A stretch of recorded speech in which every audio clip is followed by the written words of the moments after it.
I don't know how long this will last. It might cut off while I'm talking. You know how that goes.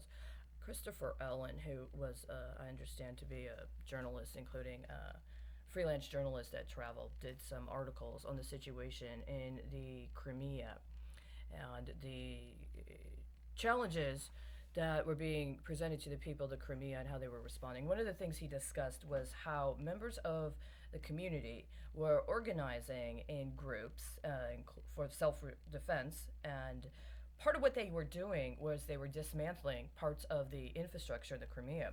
That, among other things, they were protesting and were gathering in mass to block actual transportation of gas, natural gas, to the area. And they wanted a blockade of any sort of fuel oil to the area. And they were arriving in groups, including entire families, including young people that would have been hopefully in the age where they would have gone to school and may have even wanted to learn engineering and may even have wanted to learn something about policy connected to energy and provision of energy in the Crimea.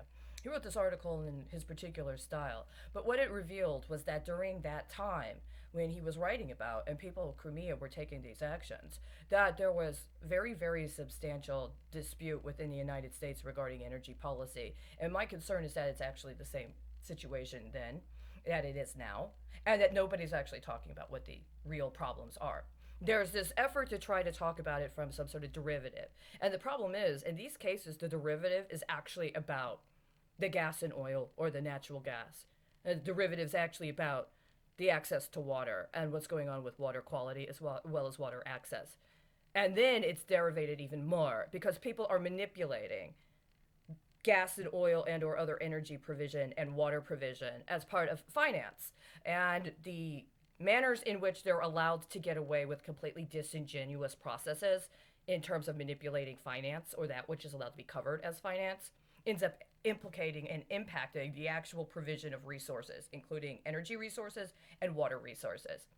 Now, this past weekend, because there's a timeline I'm on about what is necessary to address matters related to administration, including administration through delegation of the power of the people, that I have thus far been denied in one manner or another my entire life, but especially since I've been in Texas and had a very, very significant need for it. Why? Because I had to flee another state. And in the course of fleeing another state, I needed people in Texas to actually be responsible and humane people.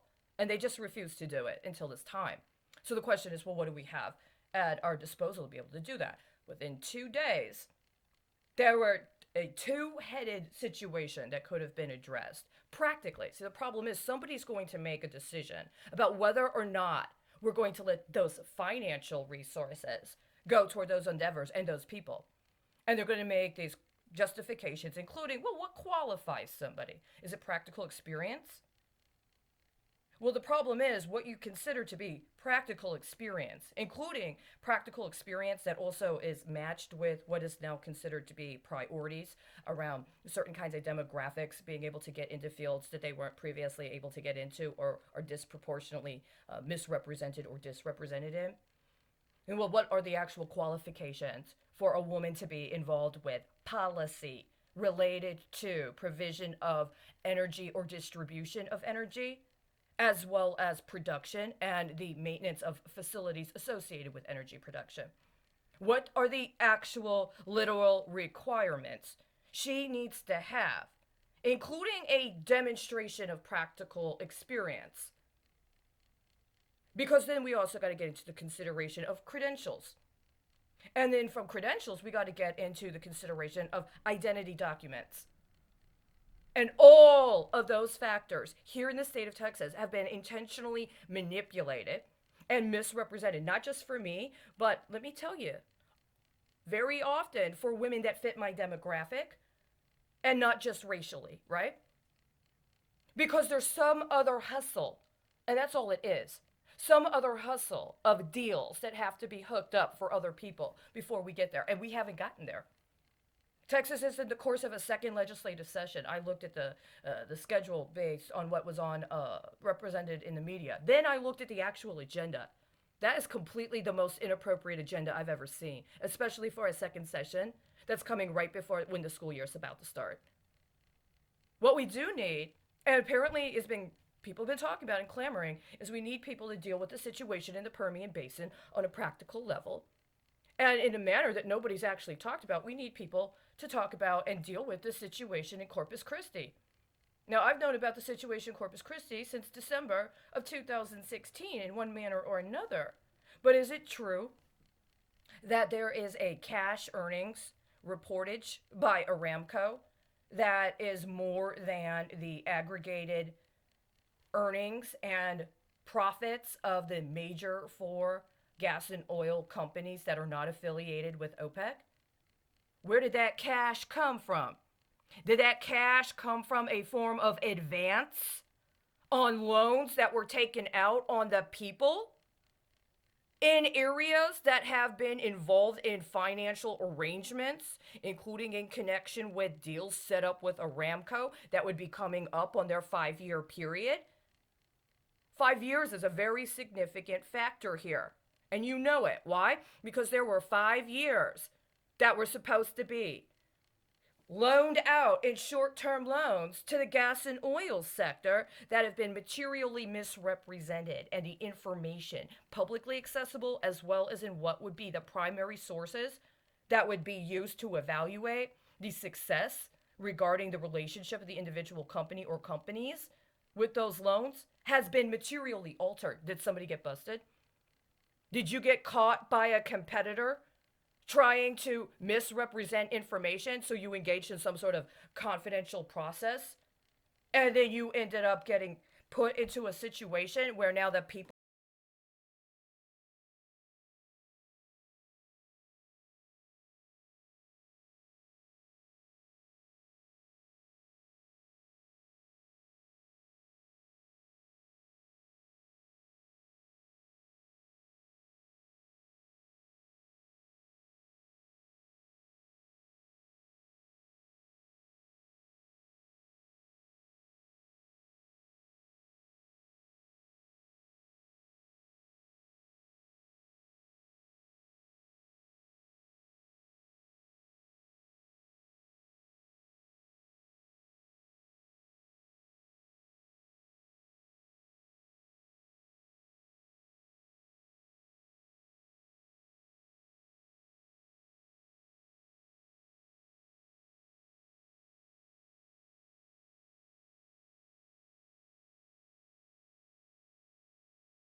actually shutting down and allowing for decommissioning of oil and gas refineries that have already demonstrated that they're unsafe, while we also have people investigate their records regarding what it is that private industries associated with the gas and oil sector have done with data they've acquired after surveillance at public schools under the auspices of some form of air quality observation. And then we need a task force within the state that is going to respond immediately to our water issues. 2 years ago, the people of the Northern District here, at the Northern District north of Dallas, went through a process where they had gone through administrative processes to discuss matters related to rates, including the fact that they had contracted with and at certain rates, and it was playing out, understood they did not have a need to actually engage with the rates at the rate they were, but that there were other considerations, including water distribution and water demand, that were demonstrating inequities. And there was supposed to be, during 2020, a public open comment period where people were able to participate in a community decision around what to do about their water access issues, up to and including, if necessary, renegotiating contracts associated with it. But at the same time, that water district had long-term outlays, including regarding maintenance to the water system. And instead, what ended up happening is that financing that had been set up for various municipalities and for various areas, including water districts around Texas, including this area, ended up getting compromised when COVID-19 rolled along, and nobody provided any sort of guidance to what the financial sector was leveraging. And it started manipulating what had already been set up and what they ended up setting up with regards to municipal bonds or with regards to securities, including securities that would have an impact on municipalities in terms of the obligation and the duration of the obligation. There were there were several months of securities that were issued with that caveat. Well, because it's something unprecedented, we don't know if we can make the terms, but we're not really holding anybody to any liability. And I've watched what that means, right? That's where we are now. That's exactly what I'm talking about. Was that kind of scheming connected to these recent announcements in terms of profits and earnings at the particular rate it is?